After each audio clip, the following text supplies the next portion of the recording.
All right, guys, welcome back. We're on location again. Beautiful Gold Coast, sunny one day and sunny the next. Burleigh Beach, here we are. Let's dive into it. The update today, Bitcoin will boom, but first, the death of cryptocurrency. Hear me out. I've got some explanation to do, of course, and I'll make this one relatively quick because, well, there's a pretty simple understanding to how this plays out. And I very much appreciate you guys showing a lot of support to the channel, smashing up the like button, even when the views have dropped off with this period of the market, with how quiet it is and boring and dying out it's going through, we're still seeing pretty decent engagement with the video. So much appreciated. If you are new to the channel, make sure you do hit the subscribe button. The guys down below in the comment section will let you know that they wish they found this channel sooner. All right, enough of my own trumpet tooting here. Let's crack on with it. First, quick recap of the traditional markets just out on location here. S&P 500, NASDAQ, Dow Jones have all had their second green day. In some cases, they've had 2 days up. And I think for the NASDAQ, it was an inside day and an update. What does that mean?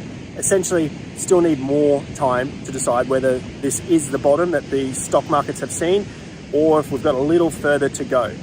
Either way, they've seen a single-digit correction, and the seasonality of this period had shown that we were going to go through some sort of correction and potential trading range that could last a few months.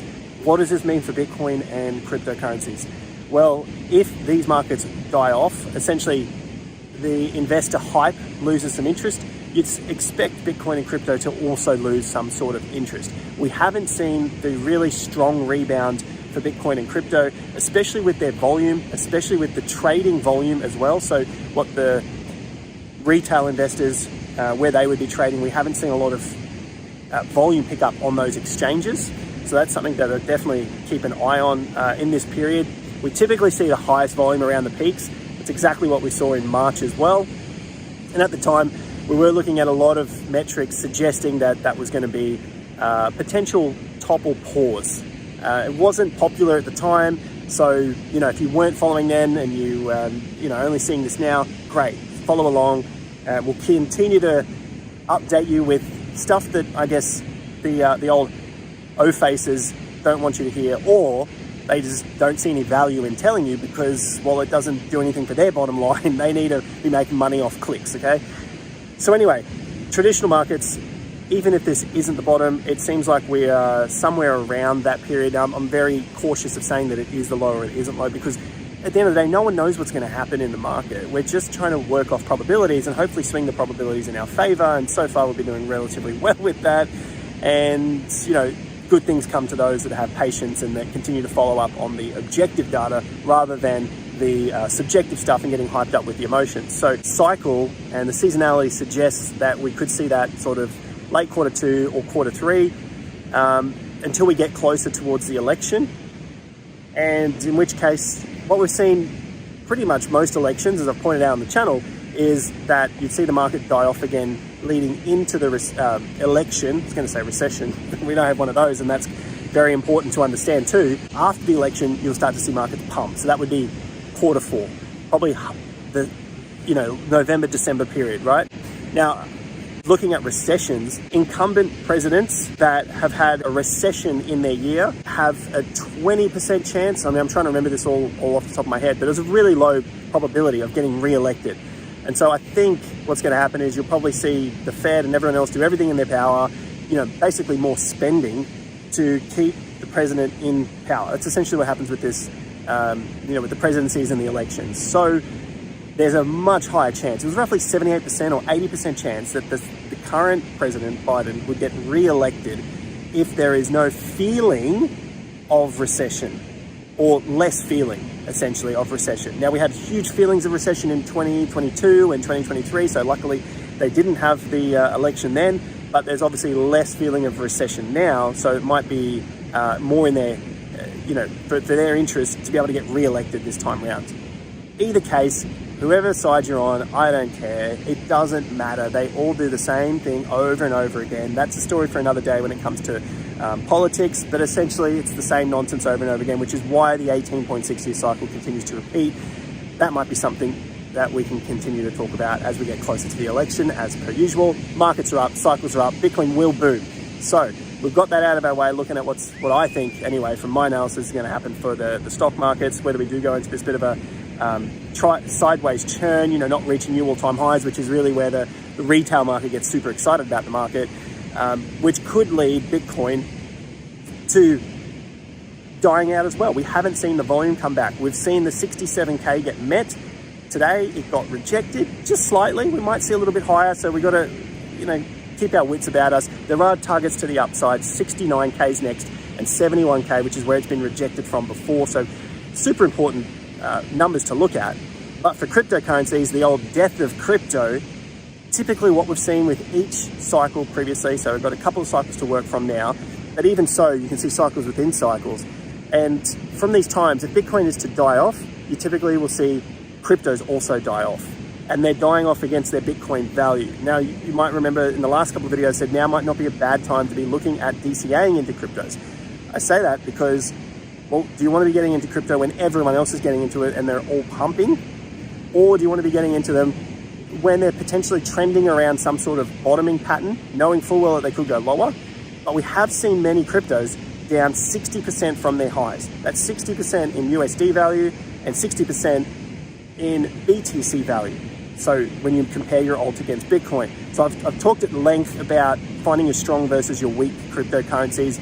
Subscribe to the channel, hit that like. We are doing pretty well, very well actually, trying to beat the YouTube algorithm and the typical YouTube O-faces and warnings and watch this video now, 24 hours to go, cryptic candles, you've got to get into it, all that sort of jargon, right? We're doing very well because you guys are hitting the like and sharing it with friends so that they can see this type of content. So what actionable stuff can we take from this?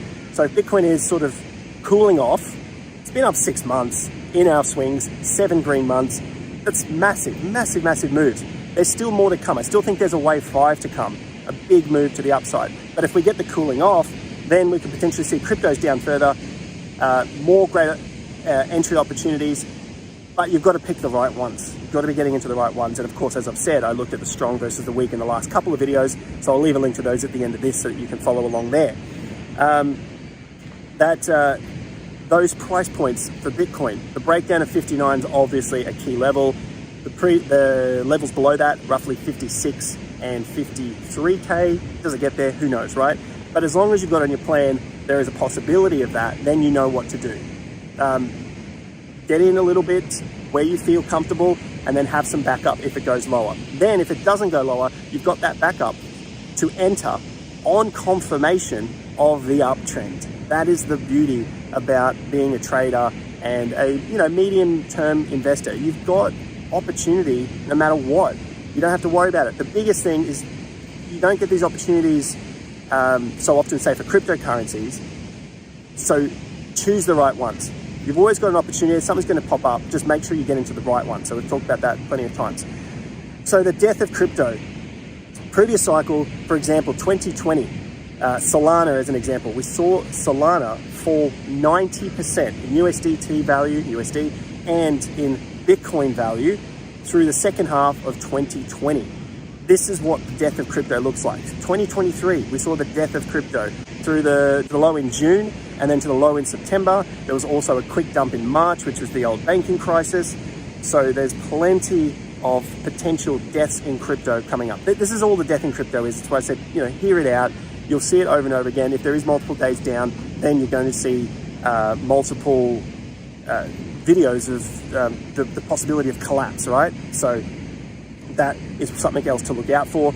In that period though, most will think that it's over and that we're not coming back from this particular drop. Many cryptos won't. There's a couple of narratives, a couple of sectors that I like. Obviously AI, I think that one there has to stick around. Meme coins, it has pumped, but they're still holding up relatively strong. And I'll get into those when I go back into the chart, but I just love being out on location here. Sound of the waves, beautiful, right? Meme coins, what I'm noticing with gaming, there are some that are going, but it seems like the talk is louder than the walk. When you especially look at YouTube and on X, the talk about gaming going up seems way louder than what is actually going on with the price on the charts and then the strength on the charts. Correct me if I'm wrong, put your favorite gaming tokens down. That's absolutely fine. Put it down in the comment section. All good, right? So that's 3 different areas. And the 4th one, of course, would be smart contracts. A lot of things trying to take on Ethereum, which isn't showing great strength.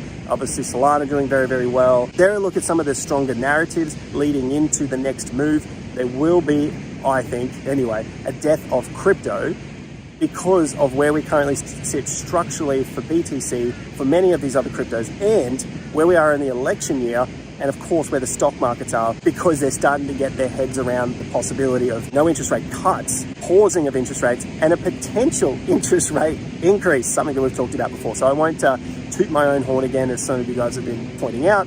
But essentially, I covered that over 3 months ago. Now the mainstream's only just catching up to that. On top of that, there is still a loosening going on out there. There is still loosening, and while loosening is going on, basically more money coming out, not necessarily printing, but ease of access to money, that's what loosening is also, you're still going to see markets eventually go up. So keep that in the backs of our mind, even during this period of any sort of correction here, even if Bitcoin drops back down. There is still a lot going on in the macro that should suggest we'll see further upside. The 18.6 year cycle still got a ways to go. And of course, I think anyway, Bitcoin's got a pretty good chance of doing some big things later in this cycle, even if we get this pause over this period now. Hit the like button. We are smashing the algorithm, which essentially is the YouTube audience, because they want to see O faces, they want to see warnings and breakings and all this shit. Thanks again, guys. I hope you've enjoyed being out here on location, looking at the beautiful surf here of Burleigh, and I'll see you guys back here in the next video. Thanks again, guys. Take care. Peace out.